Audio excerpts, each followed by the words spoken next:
Semicircular wire has a length L and mass m. A particle of mass small m is placed at the center of the circle. Find the gravitational attraction on the particle due to the wire.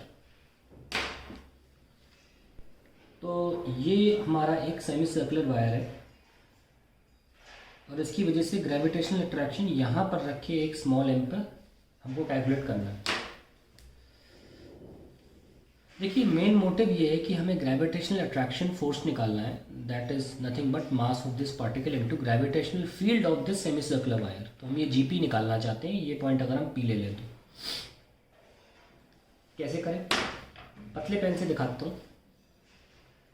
मान लीजिए आप इस हिस्से को दो हिस्सों में बांट लीजिए। अगर कोई भी आर्क दिया हो तो आप उसको दो हिस्सों में बांट लीजिए और किसी एंगल थीटा पे डी थीटा थिकनेस का एक एलिमेंट ले लीजिए जिसकी लेंथ डी एक्स हो जाएगी, ठीक है। और इसकी वजह से जो बहुत छोटा सा पोर्शन है, इसकी वजह से जो ग्रेविटेशनल अट्रैक्शन जो फील्ड होगी वो जीपी ले लीजिए आप, जीपी। अब चाहे तो इस लाइन पर ले लें चाहे इस लाइन पर, क्योंकि ये फासला ना के बराबर है। Similarly, due to symmetry of the shape, we can also have another element.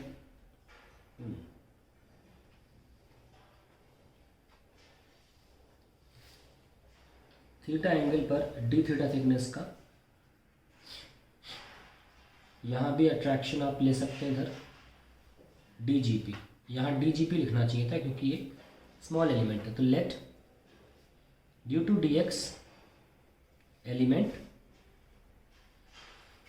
dgp be the gravitational field। ये हमारा पहला इंपॉर्टेंट लाइन होना चाहिए यहाँ पे।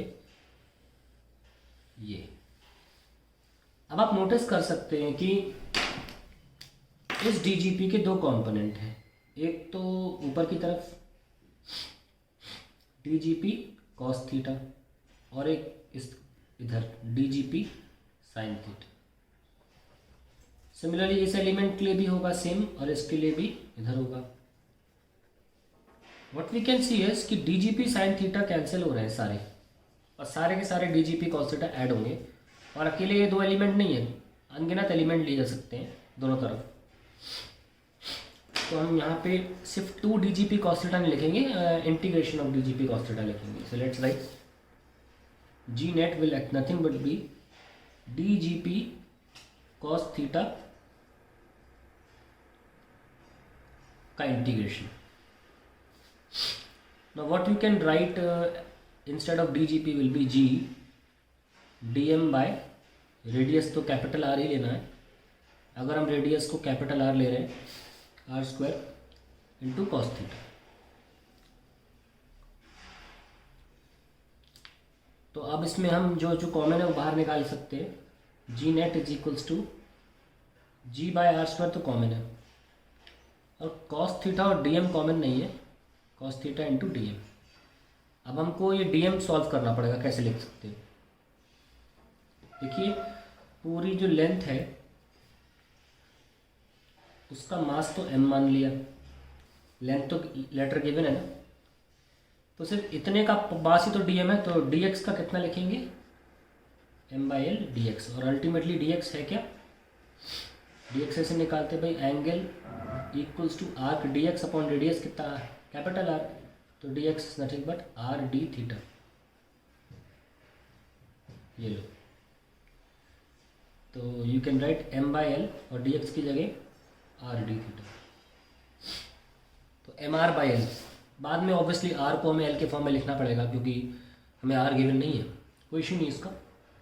आफ्टर ऑल एल और आर दोनों ही कॉन्स्टेंट्स हैं। तो जी बाय आर स्क्वायर और we can write cos theta और डीएम की जगह पर M R by L D theta. तो ये तो कैंसिल हो गया and we can write G M by L are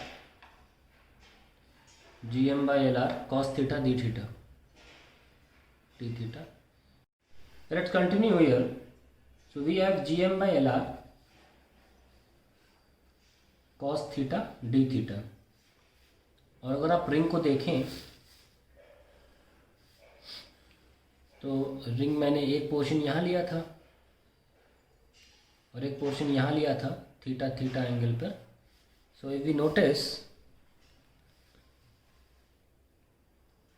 अब ठीक है, then the integration will be from -π/2 से +π/2, इधर वाले एंगल से इधर वाले यहाँ से यहाँ तक, ठीक है।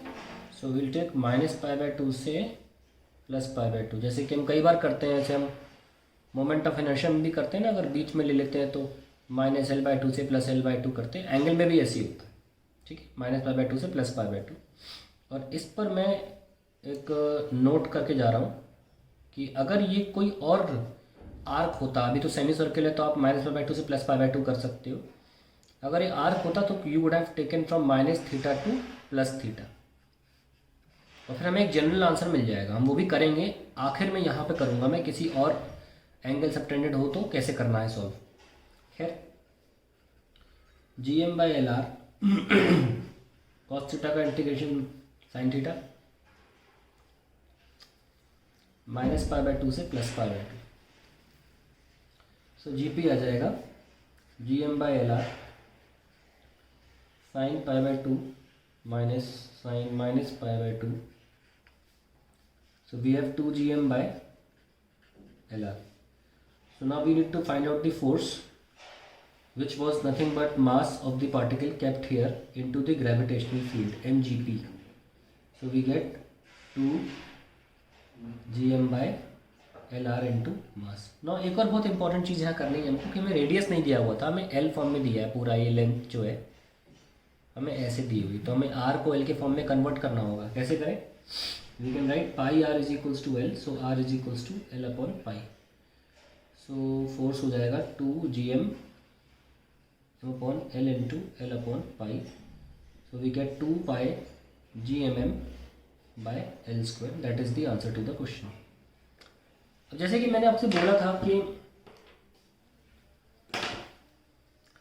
मैं एक जनरल फॉर्मूला भी डिराइव करना चाहूँगा कि अगर आर्क हुआ, सपोज इट्स एन आर्क, और उसके लिए मुझे अगर यहाँ पे ग्रेविटेशनल फील्ड निकालनी है कि कितनी होगी, then definitely diagram will be like this and it will be -θ to +θ, है ना।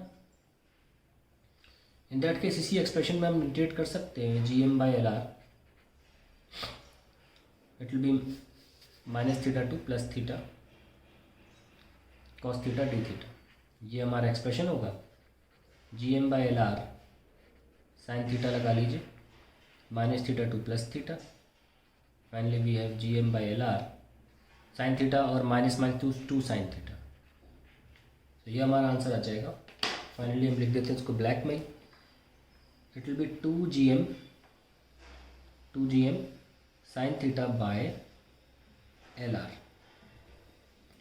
ठीक है। और मैं इस एक्सप्रेशन को एक्चुअली मैं रेडियस के फॉर्म में लिखना चाहूँगा, क्योंकि ज़्यादा संभावना रेडियस के फॉर्म में, अगर आर्क दिया हो तो, आर्क लेंथ के फॉर्म में नहीं है ना। तो हम कैसे लिख सकते हैं इसको, जैसे कि एंगल क्या है, 2θ is equals to arc length को L माना गया अपॉन रेडियस इज R, ये सब में। So L will be 2rθ and I have to keep it here 2rθ। So 2 will be cancelled and the final formula will be Gm sin theta upon 2 cancel हो जाएगा और I will get r² theta. तो ये हमारा gravitational field का general formula निकल आया है। तो अब इसमें अगर आप पाई रखते हो, अगर सेमी सर्कल है तो आप पाई रख लेना, क्वार्टर सर्कल है तो π/2 रख लेना, है ना। कैसे, मतलब जैसे कि हमने देखो यहाँ 2θ लिया है, मैं भूलना कि थीटा कितना आ रहा है, यहाँ 2θ लेके किया हुआ है। तो अगर आपको कल को पूरा सर्कल मिलता है तो आप रखोगे उसका आधा, मतलब पूरा सर्कल में एंगल 360 डिग्री होगा, तो यहाँ फॉर्मूले में तो 180 आएगा ना। जैसे ही आप पूरा सर्कल का फॉर्मूला मिलेगा, आप यहाँ 180 रखोगे, आंसर 0 आ जाएगा। और देख लो पूरे सर्कल के लिए 0 आता भी है आंसर, है ना। अगर पूरा सर्कल होगा तो आंसर बीच में 0 आता भी है। अब जैसे सेमी सर्कल मिला है तो आप यहाँ 90 रखोगे तो sin 90 1 हो जाएगा Gm/r² और यहाँ π/2 आ जाएगा। 2gm/r² आ जाएगा आंसर, नीचे आपको पाई मिलेगा। खैर वो आर के फॉर्म में मिलेगा, यहाँ एल के फॉर्म में निकाल, लेकिन 2 तो आ रहा है ना, जस्टिफाई तो कर रहा है कि ऊपर हम सही लिख रहे हैं। तो ये बात ध्यान रखिएगा कि ये मैंने जो डेराइव किया है ये 2 थीटा लेके डेराइव किया है। कुछ डेरिवेशंस होंगे जिसमें पूरा एंगल थीटा ले लिया जाएगा और थीटा/2 लेके डेराइव किया जाएगा, ठीक है। खैर उससे कोई फ़र्क नहीं पड़ता, आपका आंसर सही आएगा। तो ध्यान रखें कि ये जो डेरिवेशन मैंने किया है ये 2 थीटा लेकर डेराइव किया। तो अगर आपको कोई ऐसा आर्क मिलता है 60 डिग्री का तो यहाँ 30 रखना है, ओके। ये कंफ्यूज नहीं होना। चलिए।